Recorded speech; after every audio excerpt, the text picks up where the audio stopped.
இந்த ஒரு நன்மை தமிழ் மக்களுக்கு எல்லாமே சேரணுன்றதே என்னுடைய ஆசை, என்னுடைய அருள். வேலூர் மாவட்டம் அணைக்கட்டு அருகே நள்ளிரவில் வீட்டின் பின்புற கதவை உடைத்து உள்ளே நுழைந்த மர்ம நபர்கள் மூதாட்டியை கத்தியால் தாக்கி 2.5 சவரன் தங்க நகையை பறித்துக் கொண்டு தப்பியோடிய சம்பவம் அந்த பகுதியில் அதிர்ச்சியை ஏற்படுத்தியுள்ளது.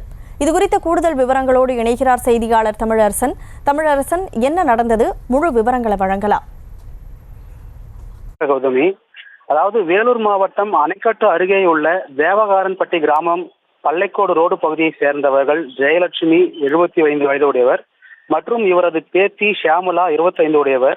இந்த நிலையில் இன்று அதிகாலை வீட்டில் நல்லா உறங்கிக் கொண்டிருந்த நேரத்தில் வீட்டின் பின்புற கதவை உடைத்து உள்ளே நுழைந்த அடையாளம் தெரியாத 3 மர்ம நபர்கள் மூதாட்டியிடம் கத்தியை காட்டி மிரட்டியுள்ளனர்.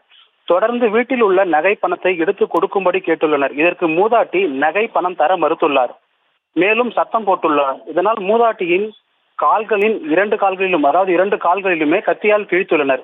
பின்னர் மூதாட்டியின் கையில் இருந்த 1.5 சவரன் தங்க வளையல் மற்றும் அவரது பேத்தி ஷியாமலா கழுத்தில் இருந்த 1 சவரன் தங்கச் செயினை பறித்துக் கொண்டு அங்கிருந்து மர்ம நபர்கள் தப்பி ஓடியுள்ளனர்.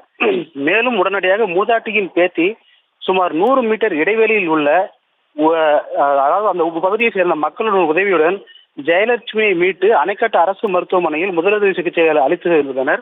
பின்னர் மேல் சிகிச்சைக்காக வேலூர் அடுக்கம்பாறை அரசு மருத்துவமனையில் அனுமதிக்கப்பட்டுள்ளனர். மேலும் இது குறித்து தகவல் போலீசாருக்கு அறிவிக்கப்பட்டுள்ளது. போலீசார் சம்பவ இடத்திற்கு விரைந்து சென்று கைரேகைகளை சேகரித்ததுடன் மோப்பநாய் உதவியுடன் தீவிர விசாரணை மேற்கொண்டு வருகின்றனர். மேலும் இது குறித்து 3 தனிப்படை அமைக்கப்பட்டு குற்றவாளிகளை தேடி வருகின்றனர். கௌதமி, விவரங்களுக்கு நன்றி தமிழரசன். இந்த ஒரு நன்மை தமிழ் மக்களுக்கு எல்லாமே சேரணுன்றதே என்னுடைய ஆசை, என்னுடைய அருள்.